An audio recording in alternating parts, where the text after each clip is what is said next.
Mõned nädalad tagasi salvestasime siin Tallinna ehituskoolis loo ühe õpilasega, kellele anti selleks õppeaastaks Ceresiidi stipendium. Tegemist on siis väga tubli õpilasega ja rääkisime ka tema juhendajaga. Vahepealsel ajal jõudsime ära käia Tartus, et rääkida samal teemal Ceresiidi esindajaga. Tegelikult Ceresiit on aastaid toetanud ehituskoole oma materjalidega ja selleks just, et noored spetsialistid saaksid harjutada kõige uuemate ja kõige värskemate toodetega, mis turule on tulnud.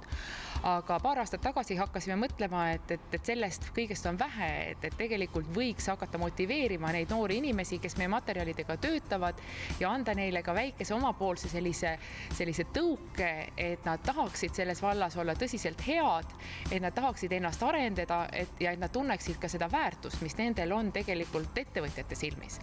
Ja siis me juba tänavu teist aastat premeerimegi 2 õpilast siis Tallinna ehituskoolist ja Pärnumaa Kutsehariduskeskusest Ceresiidi stipendiumiga.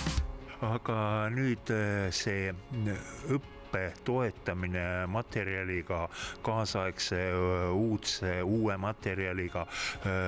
No selles ei ole ka ainult see taga, et natuke materjali jääb üle. See on ikka tõsisem mõte. Ei kindlasti selles mõttes, et siin on ikkagi, see ei ole mitte üle jääv materjal, mis antaks ikka täpselt samamoodi värske siit samast tehasest otseselt pakkeliinid tulev materjal ja just selleks, et saaksid noored kasutada juba neid materjale, mida nad reaalselt pärast võiksid kasutada oma töös, et nad teaksid nende materjalide häid omadusi ja miks mitte ka vigu, kui nad neid näevad ja meie oleme alati väga vastuvõtlikud sellele, kui nad tuleksid oma mõtetega, ütleks, et tehke seda paremaks või midagi muud selles mõttes, et ka tootearenduses on igasugune tagasiside, on see siis noore tagasiside või siis noore spetsialisti või vana spetsialisti tagasiside on alati väga väärtuslik.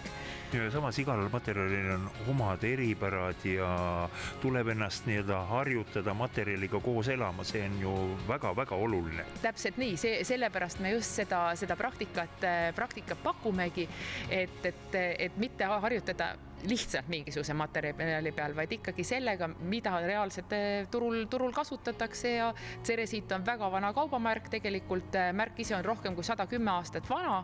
Eestis oleme olnud juba üle 20 aasta ja siin Tartus oma tootmisettevõtte saab kevadel 10 aastaseks, nii et on jah, millega harjutada kätt.